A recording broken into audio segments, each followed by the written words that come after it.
We got another smart voice, Bryce Doty, Senior Portfolio Manager for SIT Investment Associates, joining us right now. And Bryce, I do want to start off with some of the comments that we heard in that string of commentary out of the Global Invest Summit, particularly with regards to fixed income. The idea here that maybe being long duration right now isn't the best bet. What do you say? I'm in agreement. You've got inflation as the biggest demon and destroyer of long duration bonds. Rearing its head. There's no reason to fall on a sword for that. You have the Fed stirring up trouble with their taper talk and possibly raising rates. That's going to cause some issues there. So there's a lot of minefields out there in long bonds. We like taking some cash off the table, either from equities or longer bonds, and stashing it somewhere a little bit shorter.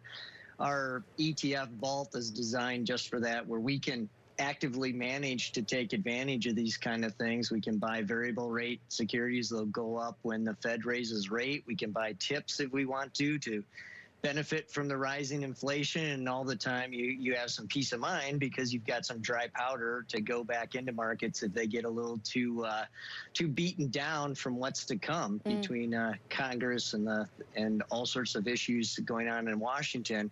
There ought to be some bumps in the road for the equity market that you can take advantage of later. But right now, boy, it seems like you should take some profits off the table there. But again and again and again, whether it's retail investors or whomever it is, they come in and they buy the dip, Bryce. They do, and I can see why. There are a lot of cross currents. Okay, so let's say DC just went home. Okay, all the Congress people, and we were just left to deal with the fundamentals of the economy. They're all very positive. There's a lot of cash on the sidelines already, and earnings are going to be great. Okay, so you can see why people come in and they constantly buy the dip. And I've been in the buy the dip camp all summer long and into the fall here. But now I'm looking at tax increases on the horizon. What if they're going to tax a lot of capital gains next year? Why wouldn't you take those gains this year? So all of a sudden December becomes a little dicey, right? You don't know whether to buy the dip then or not, or maybe don't buy it now. Maybe the time to buy the dip is in December. That's where the confusion comes in, and now I'm not quite so sure myself. It's an interesting view on taxation, but is that the only big risk that you see? Are there bigger risks that Washington poses with the debt ceiling or otherwise that would be a bigger issue than taxes themselves for you? I see four big risks. I see that the debt ceiling's obviously a risk, but that's infinitely solvable because the Democrats have used the reconciliation bill to kind of to pass whatever they want, and they could do the same there. But they might try and spook people or whatever. What's more dangerous is how does the Fed cope with these additional stimulus plans and the infrastructure bill, and tying the infrastructure bill to taxes? The bigger the infrastructure, the bigger the tax hit. And the Fed's going to be like, well, we want full employment, but what if these stimulus things make it so people don't go back to work as quickly?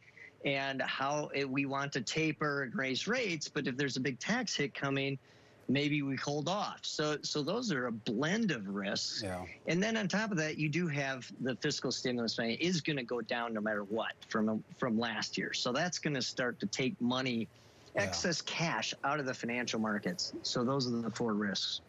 Bryce, I want to talk about some of the tactical opportunities. We talked about this last hour with Sylvia Jablonski over at Defiance here. There are a lot of folks that look at some of the disruptions in our economy, whether it's all the container ships floating off our ports, the cost to ship goods by truck and rail across this nation here. And a lot of people are looking for ways that maybe they can exploit that, make some money here, at least in the short term, while those disruptions last. Do you see any opportunities with that type of tactical trade?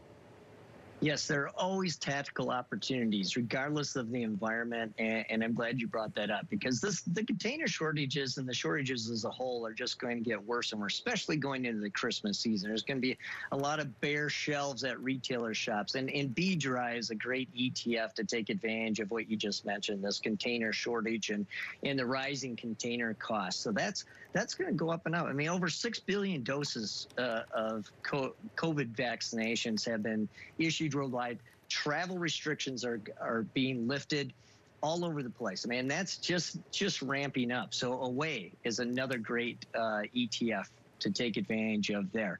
There's just secular trends. I mean, iPay is tied to digital payments.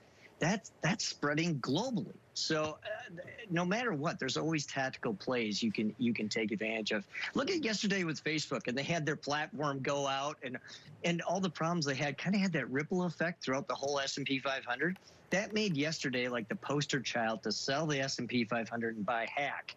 You know, that worries about cybersecurity. Who knows why their platform went out, right? But it's going to boost those types of sector plays. Still no ETF for crypto in the US as yet, but we'll certainly gain exposure to it in some way, shape or form. Bryce Doty, Senior Port's closing bell. Scott Wren and Wells Fargo.